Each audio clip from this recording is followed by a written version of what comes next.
VLSos here. This is a cold video lesson on imaginary numbers. Let's take a look at a simple equation, y is equal to x squared plus 1. It's quadratic. If we thought of this as a polynomial, its degree would be 2. The highest exponential value of the terms is that 2. And if we have a degree 2 polynomial, we expect there to be 2 solutions. Solutions we could think of as roots or x-intercepts. If we graph this and consider its x-intercepts, there's going to be something that is problematic. The graph of this quadratic is the parent parabola that's been moved up 1. And if we're looking at this parabola and expecting there to be x-intercepts, we can't see any. There aren't any. So how can we expect 2 solutions when we know that those x-intercepts or those roots are not observable? Do they exist? Well, let's see what happens when we solve this algebraically. I'm going to take the step to subtract 1 from both sides. When I do, I get x squared is equal to -1. If I clear the square by square rooting, I'm going to square root both sides, and I'll have to square root that -1. I'll also need to add both the plus and minus version as we do when we undo a square. So I'm looking at the solutions for x to be the 2 numbers or values, the square root of -1 and the negative square root of -1. But we've always known that there's a problem with square rooting negative numbers.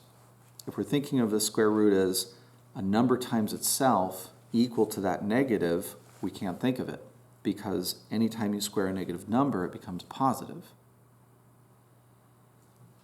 We need to include in our mathematics a number that can handle or take care of negatives under the radical. And that's been done. We call the square root of -1 a non-real number, or imaginary. And we have defined the square root of -1 as the imaginary unit and given it a symbol lowercase I. With I defined as the square root of -1, we can include I in any mathematical process that requires us to take care of and simplify negatives under the radical. We call this I the imaginary unit. And it's the only thing that we need to add to our math to handle all situations that have negatives under the radical. I'm going to show you now simplifying some problems of the past that we haven't been able to do before. And we'll need to be reminded of a property of radicals, that the square root or any root of a product, a times b, is equal to the product of each factor with its own radical. In other words, I can separate factors in a product so that they have their own radical and do them independently. With this reminder, let's make use of this property. If I wanted to take the square root of -25, I can think of it as the square root of the product -1 and 25. And with this property, show each factor independent under its own radical. And when I do, the radical 25 no longer has a negative with it, so we can simplify that to be just 5. And the square root of -1 has been isolated, and that is our defined imaginary unit, so we can represent that value as I. And it doesn't matter what order we put factors in. Sometimes we like to put the number first and the imaginary unit second in this case. The square root of negative 25 can be simplified to be 5i.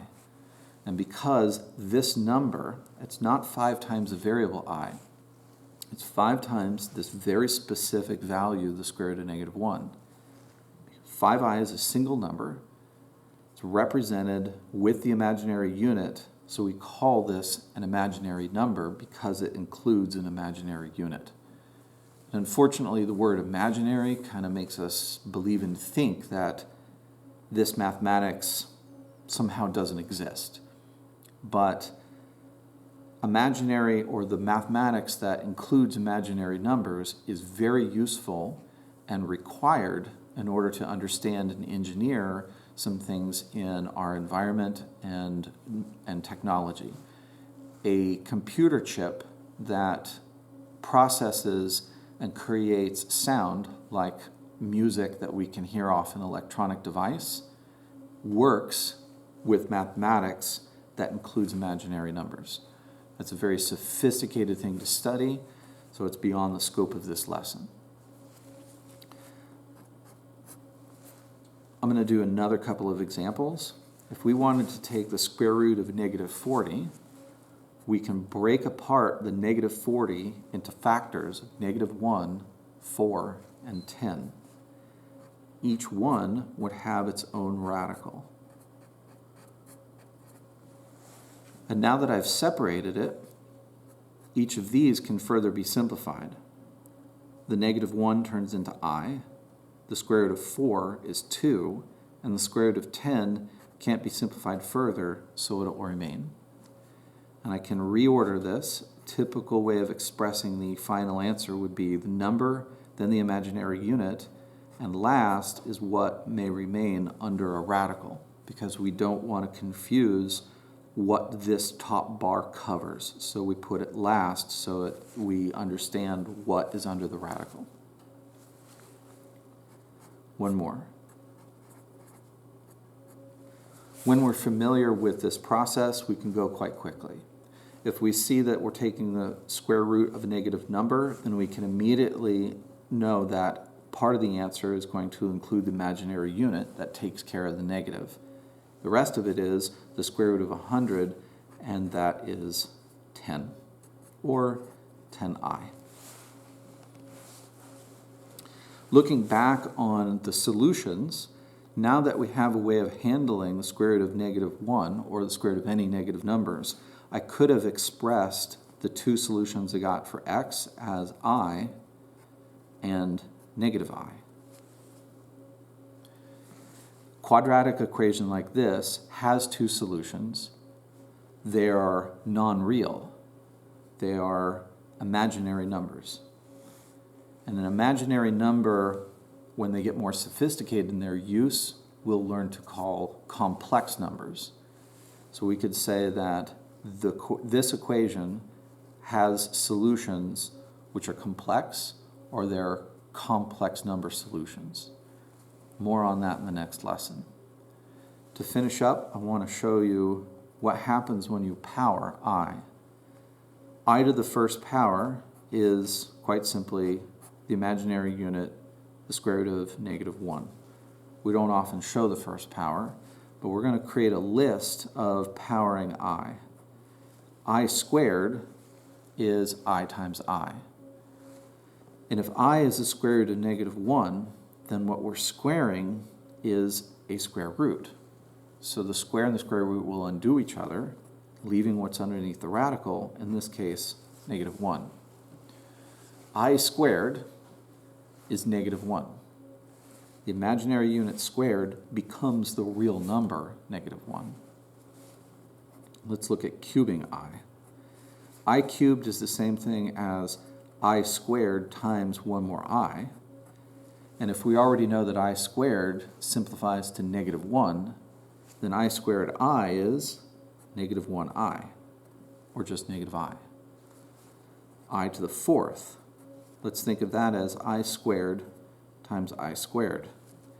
And if we know that I squared is negative 1, then this is -1 times -1, or +1.